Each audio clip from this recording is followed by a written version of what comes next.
بسم اللہ الرحمن الرحیم۔ حضرت جنید بغدادی رحمۃ اللہ علیہ کی حیات مبارک میں پیش آنے والا ہر واقعہ درس عبرت تھا یا قدرت کی طرف سے دیا جانے والا ایک ناقابل فراموش سبق۔ ایک بار حضرت جنید بغدادی رحمۃ اللہ علیہ مسجد شونزیہ میں تشریف فرما تھے اور کسی جنازے کے منتظر تھے۔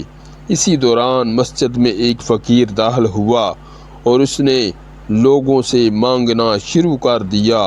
فقیر کا یہ رنگ دیکھ کر حضرت جنید بغدادی رحمۃ اللہ علیہ نے دل میں سوچا، کاش یہ شخص کسی ایک کے سامنے اپنی حاجت بیان کرتا اور اسی طرح تمام لوگوں کے آگے ہاتھ نہ پھیلاتا۔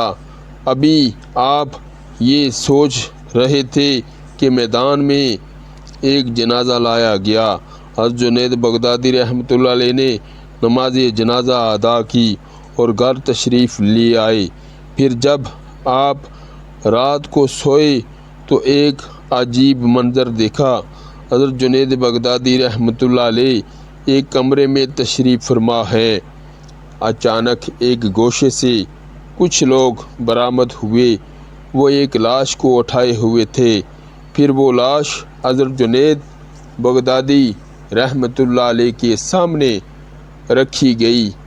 آپ بڑی حیرت اور خاموشی سے اجنبی انسانوں کا یہ عمل دیکھ رہے تھے۔ جنید، اس کا گوشت کھاؤ۔ اجنبی لوگوں نے آپ کو مخاطب کرتے ہوئے کہا، میں مردہ خور نہیں ہوں، پھر اس مردے کا گوشت کس طرح کھاؤں؟ حضرت جنید بغدادی رحمۃ اللہ علیہ نے ناشگوار لہجے میں کہا، کل جس طرح مسجد میں بیٹھ کر کھایا تھا اسی طرح کھاؤ۔ یہ کہہ کر وہ اجنبی لوگ چلے گئے مگر لاش وہیں رکھی رہی۔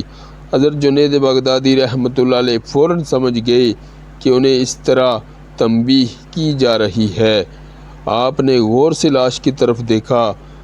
یہ اسی فقیر کی لاش تھی جو مسجد میں بھیک مانگ رہا تھا اور جسے دیکھ کر حضرت جنید بغدادی رحمۃ اللہ علیہ نے دل میں سوچا تھا کہ کاش یہ شخص کسی ایک کے سامنے اپنا دست طلب دراز کرتا۔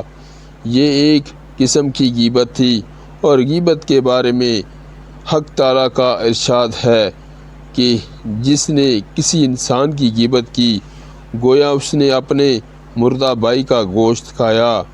اجنبی لوگوں نے اسی طرف اشارہ کیا تھا۔ حضرت جنید بغدادی رحمۃ اللہ علیہ نے خود کلامی کے انداز میں کہا، یہ تو غیبت کی سزا ہے۔ بے شک اس فقیر کی طرف سے میرے دل میں برا خیال گزرا تھا مگر میرے دل کی بات زبان پر نہیں آئی تھی۔ فوراً ہی ایک صدائے غیب سنائی دی، جنید، تم جس مرتبے کے انسان ہو اس کے دل میں اس قسم کا خیال گزرنا بھی ویسا ہی گناہ ہے جیسا کہ کسی دوسرے انسان سے عملی طور پر سرزد ہو۔ یہ سن کر حضرت جنید بغدادی رحمۃ اللہ علیہ پر رقت طاری ہو گئی اور آپ نے نہایت عاجزی کے ساتھ توبہ کی، اے اللہ، میں نے اپنے نفس پر بڑا ظلم کیا ہے۔ اگر تو نے مجھے معاف نہیں فرمایا اور میرے حال پر رحم نہیں کیا تو میں خسارہ پانے والوں میں شامل ہو جاؤں گا۔ جیسے ہی حضرت جنید بغدادی رحمۃ اللہ علیہ کی زبان سے یہ الفاظ ادا ہوئے وہ لاش غائب ہو گئی۔